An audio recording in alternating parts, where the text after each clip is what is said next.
Affaires étrangères sur la situation au Congo.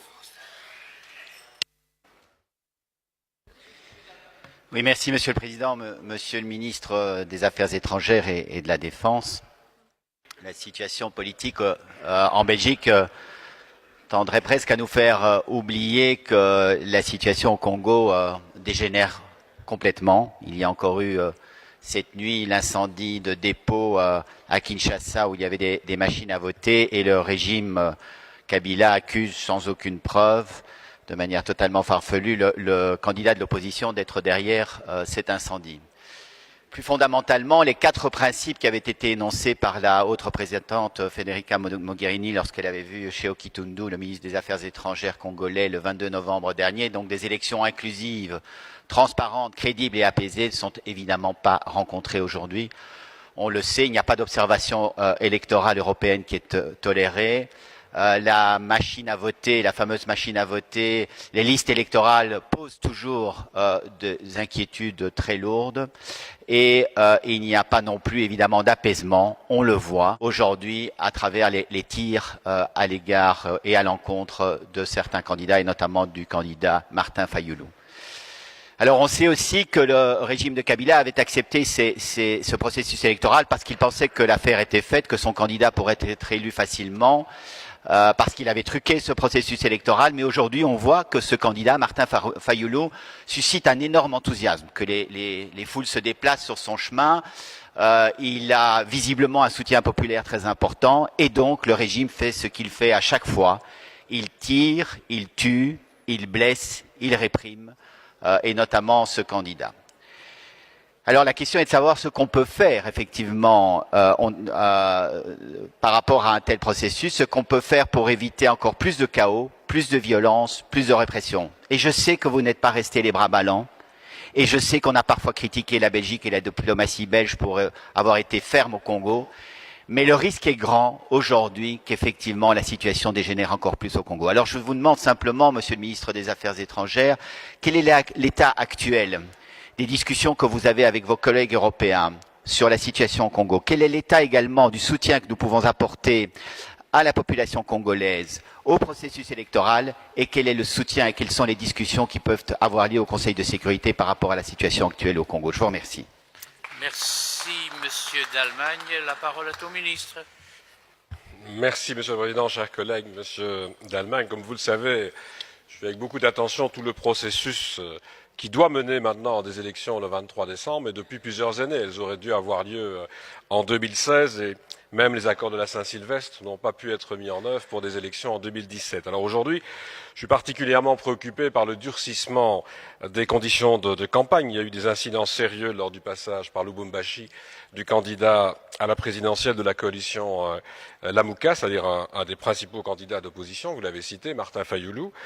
On a pu constater des tirs à balles réelles. On a malheureusement dû regretter un mort à l'occasion de ces réunions publiques, et on constate aussi des entraves à la liberté de mouvement et de campagne dans toute une série de localités.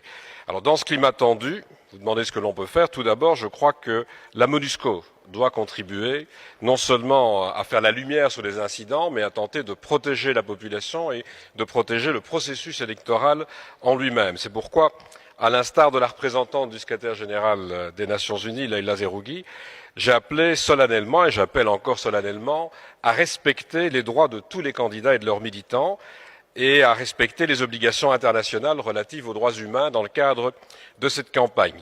J'ai évidemment une pensée toute particulière pour les victimes décédées ou blessées qui sont présentes pendant ce processus. C'est la raison pour laquelle j'appelle évidemment au calme, et je suis très heureux qu'un certain nombre de candidats aient été dans cette direction. Ce grand nombre même de candidats ont appelé au calme en espérant que l'on puisse avoir une entente sur les modalités du processus électoral pour le 23 décembre. C'est d'abord entre Congolais que cette entente doit se faire. Les élections, si on veut qu'elles se déroulent correctement, devront être reconnues par la population. Il faut que tous les acteurs aient les mêmes chances et que le scrutin soit, comme on l'a dit, transparent et crédible. C'est vrai qu'il y a de nombreux doutes en la matière, mais vous aurez constaté que le principal candidat d'opposition mène campagne. Ce n'est donc pas à nous de décider s'il y a lieu de faire autrement. Ce sont les Congolais qui doivent en décider. On sait combien il y a des tensions sécuritaires, en ce compris dans l'est du Congo, et donc je ne souhaite pas qu'une instabilité supplémentaire vienne s'ajouter. Alors je peux vous dire enfin que nous suivons aussi la situation de très près sur place. J'ai appelé nos concitoyens à une vigilance accrue à l'approche du 23 décembre. Je crois qu'ils connaissent les règles de prudence à suivre et je peux vous dire que mes services, Affaires étrangères comme Défense, vont à nouveau se réunir demain, ils le font régulièrement, pour faire le point sur la situation, parce qu'on doit aussi être vigilant sur ce qui peut se passer sur le territoire. Mais voilà, je pense que l'essentiel serait que ces élections, ce n'est pas vraiment la tendance pour l'instant, mais que ces élections se passent le plus correctement possible et surtout, je le répète, puissent être reconnues comme telles par la population. Ça dépendra de ce qui va se passer dans les prochains jours, pas seulement à Kinshasa, mais sur tout le territoire. Merci, Monsieur le ministre. Monsieur d'Allemagne.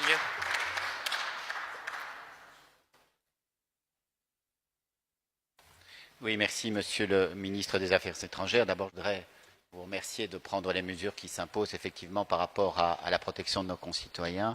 C'est important, évidemment. Je voudrais aussi partager votre inquiétude par rapport à l'évolution de la situation au Congo.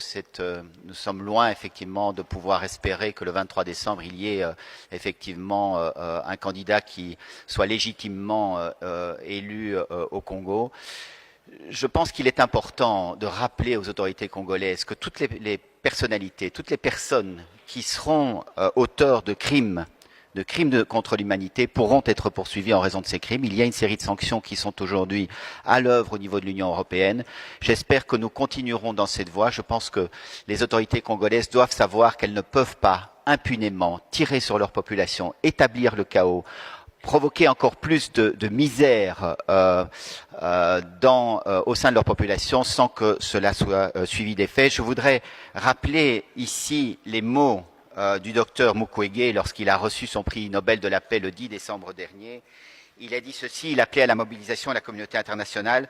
Ce ne sont pas seulement les auteurs de violence, disait-il, qui sont responsables de leurs crimes, mais aussi ceux qui décident de détourner le regard. J'espère que la communauté internationale ne détournera pas le regard. Je vous remercie.